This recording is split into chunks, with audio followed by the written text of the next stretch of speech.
재난조사의 필요성에 대해서 조금 더 구체적으로 말씀드리고 싶은데요.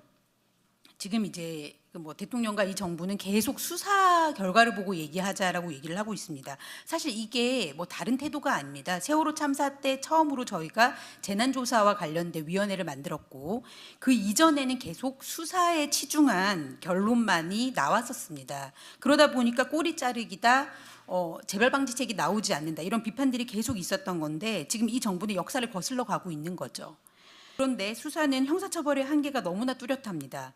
왜냐하면 형사책임은 사실은 모든 어떤 위법이나 불법이나 이런 것들을 매우 광범위할 수가 있는데 위법 중에서도 민사상 책임을 지는 불법은 범위가 좁아지고요. 형사책임은 그것보다 훨씬 더 좁은 개념입니다. 그렇기 때문에 국가의 원격 증명을 요구하고 그러다 보니 가장 직접적인 행위를 한 말단에 대해서만 책임을 물을 수 있는 거거든요. 그래서 그 윗단에게 책임을 묻거나 하기 위해서는 형사책임에 대한 다른 접근이 필요한 거고 재발 방지책을 마련하는 조사가 별도로 시행될 필요가 분명히 있는 겁니다. 그리고 사실은 이 형사책임, 수사만을 강조하는 태도에서 가장 문제점은 피해자들이 소외된다는 거거든요. 수사는 밀행성을 본질로 하기 때문에 피해자분들한테도 수사 과정에 대해서 전혀 알려주지를 않아요. 그런데 사실은 이 유가족들이 가장 크게 느끼는 감정은 죄책감이잖아요.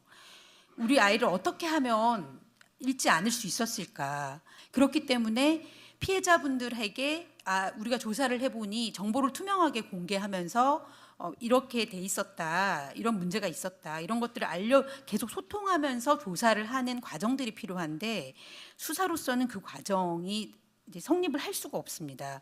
그리고 법적으로는 사실은 어떤 범죄 혐의를 구성하느냐에 따라서 아예 피해자 지위가 인정이 안 돼서 재판 기록이 법정에 가서도 피해자들한테는 공개가 안 되거든요.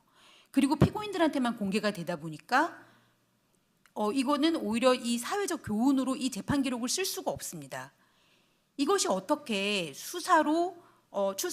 수사를 해서 참사의 진실을 밝히겠다. 사실은 정확하게는 이게 말이 안 되는 부분인 거거든요.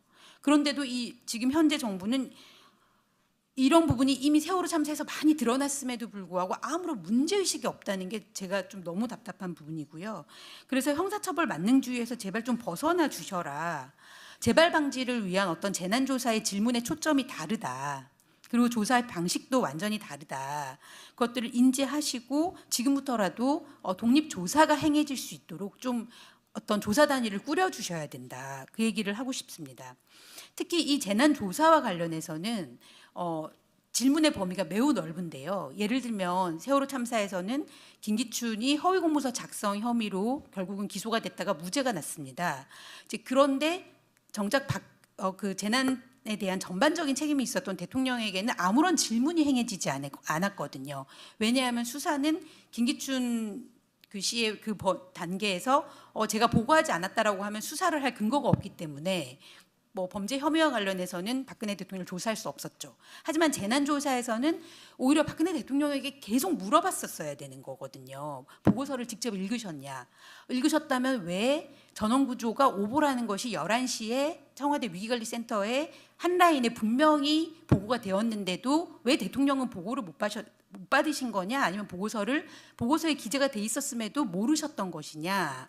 만약에 그렇다면 그 밑에 단위에서는 왜 그걸 인지하지 못했느냐, 안보실장은 그럼 뭘 했느냐, 이런 질문들이 행해지고 시스템상에서 그게 문제가 있었다면 그걸 바꾸고, 이런 질문들이 사실은 재난조사에서는 행해질 수 있었고 행해졌어야 되는 건데 저희가 너무나 이 수사와 유사한 조사에만 집중을 하니까 진짜 중요한 질문들은 행해지지 않았던 거죠.